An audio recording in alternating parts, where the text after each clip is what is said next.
Hi, Math 7A, Exam 1. We're back working on number 18. Let's start over again for number 18. Solve the inequality. Graph and express your answer using interval notation. Now, look, this is an absolute value inequality. It's not an equation like our last problem. It's an inequality.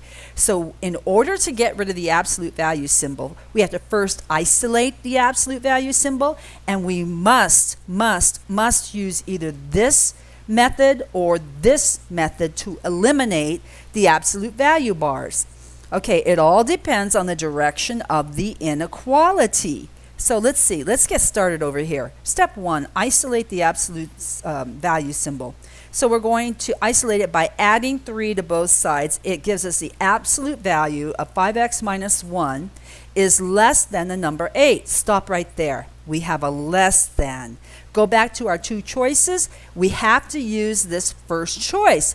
It is the one that has the less than symbol. We cannot use the other one. The other one is for the greater than situation. Okay, so using the less than symbol, this rule says that you take the garbage out of the absolute value symbol and you put it in the middle. This number k, you put the negative k on the left and the positive of k on the right, and both of your symbols have to be in the less than direction. You're wedging the stuff that was inside the absolute value bars in between negative k and positive k. And that's what we're going to do here. We are going to take the stuff out of the absolute value bars, put it in the middle, and wedge it in between negative 8 and positive 8, and the symbols have to be pointing in the less than direction. Now we're going to get x alone in the middle. First, we're going to add 1 to all 3 regions. Then we're going to divide all 3 regions by 5, and we're done. We have x alone in the middle. And our graph notation, we graph everything between negative 7/5 and positive 9/5. And the reason we have round parentheses is because these inequality signs had no equal portion on them. And that's also the reason why we have round parentheses on our interval notation from negative 7/5 to 9/5. Now, some of you guys, for some reason, I guess you learned it somewhere else, you don't like the method that I use for the less than direction. You like to bust it up so it looks similar to the greater than direction.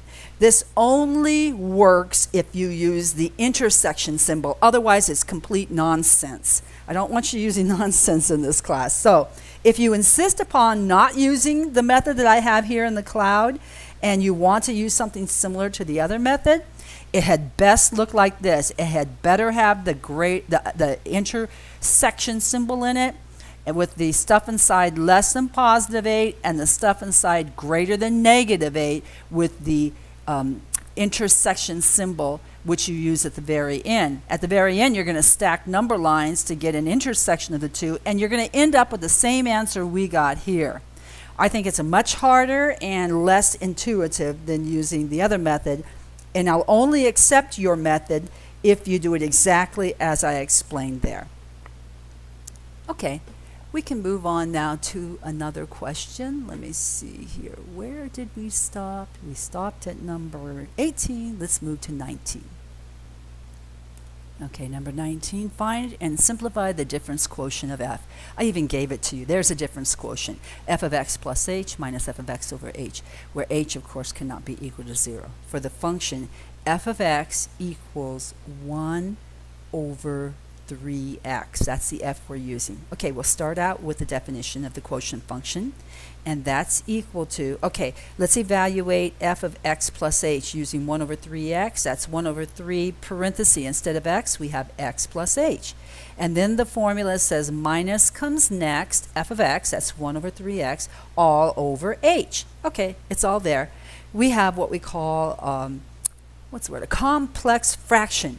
That's a fraction that has baby fractions embedded in it. We need to make it a simple fraction by getting rid of the denominators of the little fractions.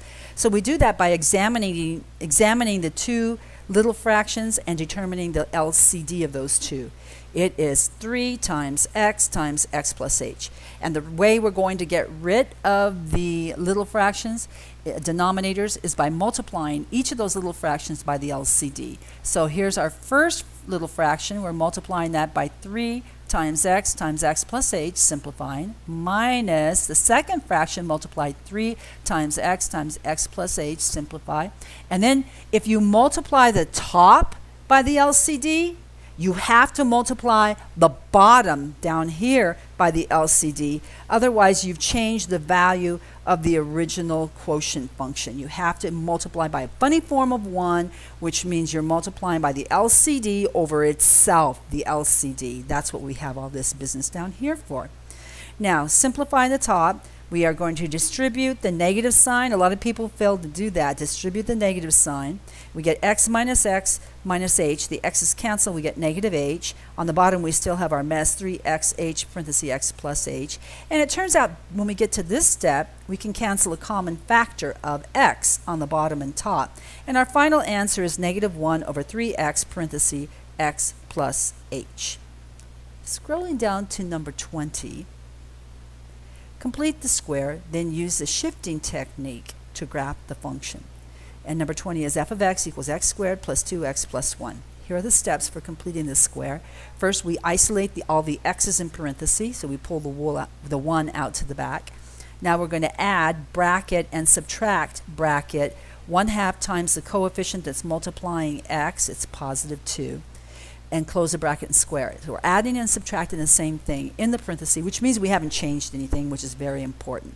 Next step, we're going to simplify inside the brackets only. 1/2 of 2 is 1 in each of those cases. Next step, we're going to carefully pull out the negative bracket squared. Now, had there been a number or a symbol here in the front, we would have had to carry that along with us outside of the parenthesis, but we didn't have that case, so we just carefully pulled out the negative bracket 1 squared. Well, when you square 1, you just get 1, so we're pulling out a negative 1. Here it is. 1 minus 1, they cancel each other out, and inside the parenthesis, all we have is x squared plus 2x plus bracket 1 squared. We set it up so we can use the formula for factoring this. You remember the formula? It says, let me recall it, it says a squared plus 2ab plus b squared equals a plus b squared. That's a formula we're using here down to here. And what I usually say, instead of memorizing every step of substituting the formula, for this method I go, well, the way we set it up, it's just going to be parenthesis x plus whatever's in the bracket, including the sign, which is 1 squared. That's the same as using this formula. Okay, so then our answer is f of x equals x plus 1 parenthesis squared. We're going to compare it to the standard f of x equals a parenthesis x minus h squared plus k, which is a parabola, a quadratic function. And we see that the way that it differs is we've got a 1 added. A way of looking at this is the basic function, this one here, would be f of x equals x squared. And the modification we're going to make is adding a 1 to the x coordinate, and that means shift left, and that will take this picture and make it into this picture.